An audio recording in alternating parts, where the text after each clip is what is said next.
पाकिस्तान तहरीक इंसाफ का लॉन्ग मार्च, ऐसे में पंजाब और खैबर पख्तूनख्वा से आने वाले तमाम रास्ते बंद कर दिए गए हैं। रावलपिंडी इस्लामाबाद में रेंजर्स तैनात, रेड जोन को मुकम्मल तौर पर सील कर दिया गया है। इस्लामाबाद में 22,000 सिक्योरिटी एहलकार तैनात किए गए हैं, जबकि अहम शाहराहें भी मुकम्मल तौर पर बंद कर दी गई हैं। और ये भी बताया गया है कि इस्लामाबाद के दाखिली रास्ते तरनोल, G9 और फैज़ाबाद भी बंद रहेंगे।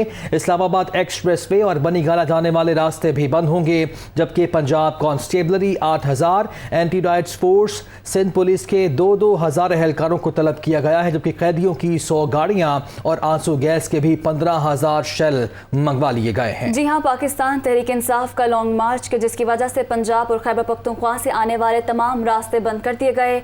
रावलपिंडी इस्लामाबाद में रेंजर्स तैनात, रेड जोन मुकम्मल तौर पर सील किया है। लॉन्ग मार्च के हवाले से हुकूमत ने मजीद क्या हिकमत अमली बनाई है, इसी बारे मजीद जान लेते हैं अपने नुमाइंदे कमरुल मुनव्वर से। जी कमर, बताइएगा। जी बिल्कुल, रेड जोन को मुकम्मल सील कर दिया गया है। इसके बाद जो दाखिली रास्ते हैं, ख़ास तौर पर जो रावलपिंडी डिवीज़न के दाखिली रास्ते हैं, रवात, तरनोल, गोलड़ा के करीब जो रास्ते हैं, उनको मुकम्मल तौर पर अब कंटेनर्स लगा के बंद करना शुरू कर दिया गया है। दिन के वक्त तमाम कंटेनर्स जो थे वो इन दाखिली रास्तों के इर्द गिर्द पहुँचा दिए गए थे और ये कहा गया था कि आज रात 12 बजे इनको सील कर दिया जाएगा। इसी तरह आज रात 12 जैसे ही बजे तो ये कंटेनर्स जो है रखने शुरू कर दिए गए हैं और जितने भी दाखिली रास्ते हैं उनको मुकम्मल तौर पर बंद कर दिया गया है। 22,000 पुलिस एहलकार जो हैं वो इस्लामाबाद में तैनात किए गए हैं।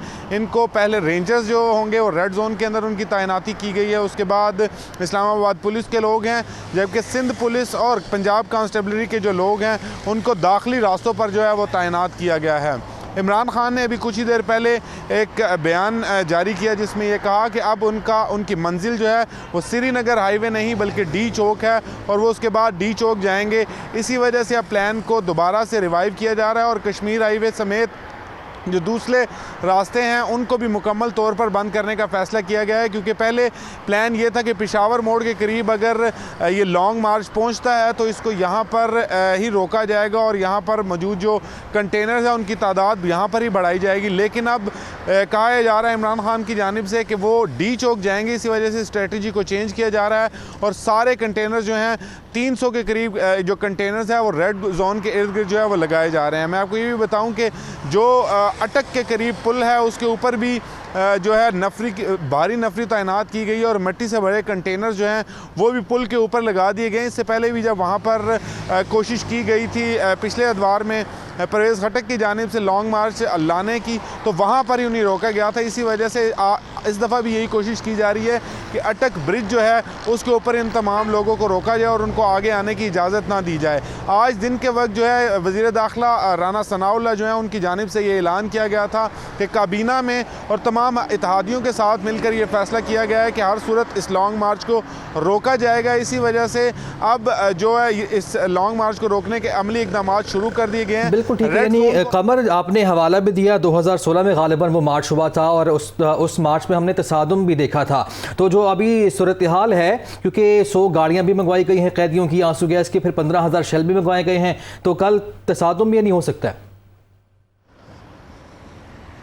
जी बिल्कुल, जिस तरह दोनों फ्रीकैन की जानिब से यही कहा जा रहा है कि इस मार्च को रोका भी जाएगा और इमरान खान की जानिब से कहा जा रहा है कि हर सूरत जो है वो इस्लामाबाद डी चौक में पहुंचा जाएगा, तो तसादुम की सूरत हाल ही नज़र आ रही है। क्योंकि जो पुलिस को अब एंटी रॉयड फोर्स को फ्रंट फुट पे लाया गया है कि एंटी रॉयड फोर्स जो है अगर अटक पुल के ऊपर इनको रोकने की कोशिश की जाती है और उनके पास क्रेन्स भी होती हैं, तो जितनी देर में वो क्रेन हटाने की कोशिश करेंगे तो एंटी रॉयड फोर्स को यूटिलाइज़ किया जाएगा और वहाँ पर मौजूद जो क्रेन का अमला होगा उनको आंसू गैस की शेलिंग के ज़रिए भगाने की कोशिश की जाएगी। ये सारी प्लानिंग जो है ये मुकम्मल कर ली गई है। 2 मॉनिटरिंग रूम बनाए गए हैं जो बहुत अहमियत के हामिल हैं और उनको कंट्रोल रूम का नाम इसीलिए दिया गया है कि वजारत दाखिला के अंदर जो कंट्रोल रूम होगा वहाँ से पूरे पाकिस्तान के जो रैलियाँ हैं उनको देखा जाएगा और उनकी कैमराज के ज़रिए सर्विलेंस की जाएगी और वहाँ से ही उस कंट्रोल रूम से इंस्ट्रक्शंस दी जाएंगी कि आया इस जगह पर नफरी पहुँचाई जाए और इस जगह पर ब्लॉकेड लगाया जाए। दूसरा कंट्रोल रूम इस्लामाबाद में सेफ सिटी के अंदर बनाया गया है, जिसमें इस्लामाबाद के जितने भी दाखिली रास्ते हैं तरनोल, रवात, टी क्रॉस, गोलड़ा, इसके अलावा रावलपिंडी से आने वाले तमाम रास्ते, इनके ऊपर कैमरास जो है, जो ख़राब कैमरे थे उनको भी ठीक कर दिया गया है और वहाँ से भी सर्विलेंस की जाएगी और कंट्रोल रूम के ज़रिए इस चीज़ को मॉनिटर किया जाएगा कि कहाँ पर नफरी की मज़ीद तादाद चाहिए, किस जगह पर। हर सूरत जो है इस लॉन्ग मार्च को रोकने के लिए जो वो इक़दाम करने हैं। इसी वजह से आज रात से ही नफरी भी डिप्लॉय कर दी गई है दाखिली रास्तों पर। आज एक हमने देखा कि डी चौक में कुछ कारकुनान ने पहुंचने की कोशिश की जो पाकिस्तान तहरीक इंसाफ के लोग थे। 13 कारकुनान जो थे वो 3 गाड़ियों में आए थे। पुलिस ने उसी टाइम जो है उनकी गिरफ्तारी अमल में लाई और उनको थाना कौसार मुंतकिल कर दिया। तो ये सिलसिला आज रात भी जारी रहेगा इस्लामाबाद। अच्छा कमर, ये बताइएगा कि अभी भी वहाँ पे कारकुन मौजूद हैं या फिर कल इमरान खान की कॉल के मुताबिक ही निकलेंगे?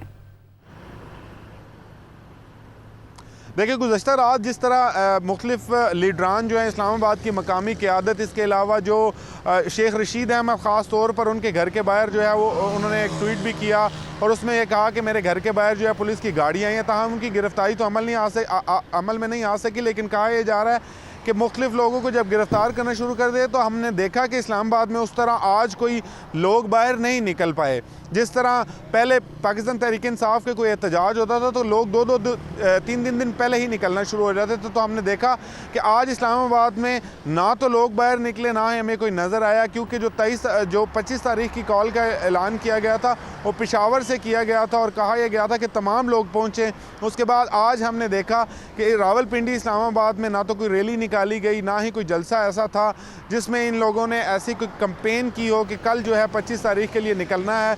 हमने देखा कि जो मकामी लीडरान हैं उनकी जानिब से कैंपेन की जाती थी अपने इलाकों में। मकामी जो ओहदेदारान होते थे वो लोगों को कैंपेन के ज़रिए कायल करते थे कि उनको लेकर यहाँ पर आना है। और अच्छा कमर, इसका एक फैक्टर ये भी है ना, क्योंकि तहरीक इंसाफ की क़यादत ने कहा है कि गिरफ्तारियों के डर से जो उनके कारकुनान हैं या जो उनके लीडरान हैं मकामी तौर पर वो रूपोश भी हो जाएँ।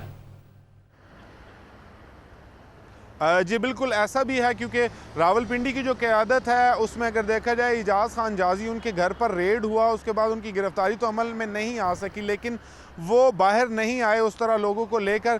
तो अब देखना ही होगा कि कल क्या सूरत हाल बनी है, क्योंकि रावलपिंडी को अगर देखा जाए तो अब कंटेनर्स लगा के हम अपनी आंखों से भी देख पा रहे हैं कि हमारे बिल्कुल अकब में जो कंटेनर्स हैं इनको नस्ब किया जा रहा है। और यही वो रास्ता है, ये संगम है रावलपिंडी इस्लामाबाद को जोड़ने वाला, जिसको अब मुकम्मल तौर पर मुनक़ता कर दिया जाएगा और रावलपिंडी से इस्लामाबाद आने वालों के लिए जो जितने भी दाखिली रास्ते होंगे वो मुकम्मल तौर पर बंद हो जाएंगे। इसी तरह I8 जो IJ प्रिंसिपल रोड है उसमें ऑलरेडी कंस्ट्रक्शन चल रही है, लेकिन उसको भी बंद किया गया है कंटेनर्स लगा के कि छोटी गलियां और जो छोटे, यानी हुकूमत की कोशिश है कि कारकुनान किसी भी सूरत में यहाँ पहुँचने न पाएँ। कमर, जिस मुमकिन तसादुम की हम बात कर रहे हैं, क्या हुकूमत के पास कोई और भी रास्ता है इस तसादुम से बचने का? कोई हल है जो ज़ेर गौर हो? आज वज़ीर दाखिला ने जब प्रेस कॉन्फ्रेंस की तो उसके बाद गैर रस्मी गुफ्तगू में हमने उनसे बात की। उसके अलावा वहाँ पर मुख्तलिफ लोग जो थे हुकूमती, उनसे बात की तो उनका यही कहना था कि देखें नेगोशिएशन का कोई दौर नहीं हो सकता, क्योंकि इमरान खान किसी से नेगोशिएशंस नहीं करना चाहते, लेकिन हम कोशिश ये करेंगे कि इनको इस्लामाबाद में दाखिल ही ना होने दिया जाए। अगर इस्लामाबाद के अंदर ये लोग दाखिल हो जाते हैं तो फिर खून खराबा जो है वो होगा और वो मुमकिन है, क्योंकि लोग जब दाखिल हो जाएंगे और रेड जोन की तरफ जाने की कोशिश करेंगे, जिस तरह कि इमरान खान ने भी कुछ ही देर पहले ये ऐलान किया है कि अब वो श्रीनगर हाईवे पर धरना नहीं देंगे बल्कि डी चौक में जाकर ये धरना दिया जाएगा। तो डी चौक के अंदर बहुत सी असास इमारतें हैं। हुकूमत की पूरी कोशिश है कि मार्च जो है वो इस्लामाबाद ना आ सके। बहुत शुक्रिया कमरुल मुनव्वर।